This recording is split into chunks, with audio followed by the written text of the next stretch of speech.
وبركة ما سمعنا من كلام هؤلاء الرجال في شرف الزيارة التي نالها الإمام الحداد حتى بلغ إلى مقام النبوة، وهو يخاطب الحبيب ويقول: وقفنا وسلمنا على خير مرسل وخير نبي ما له من مناظر، فرد علينا وهو حي محاضر وشرف من حي كريم.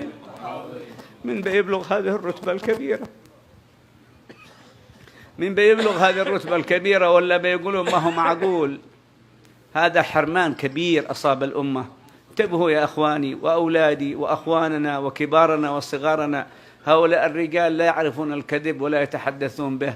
هؤلاء ما ألفوه لا في صباهم ولا في كبرهم ولا في ظاهرهم ولا في باطنهم، ولهذا تجلى الله عليهم فرأوا ما لا يراه الناس، وأحسوا بما لم يحسه الناس، وشعروا بما لم يشعر به الناس.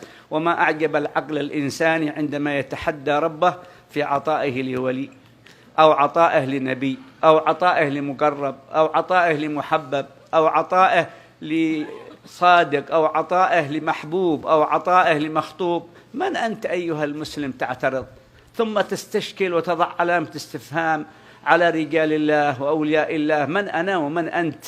ما هذا إلا جرأة تحتاج إلى إعادة نظر، وتحتاج منا إلى فتح نماذج من عطايا السر في السمع والبصر حتى نطمئن أقل شيء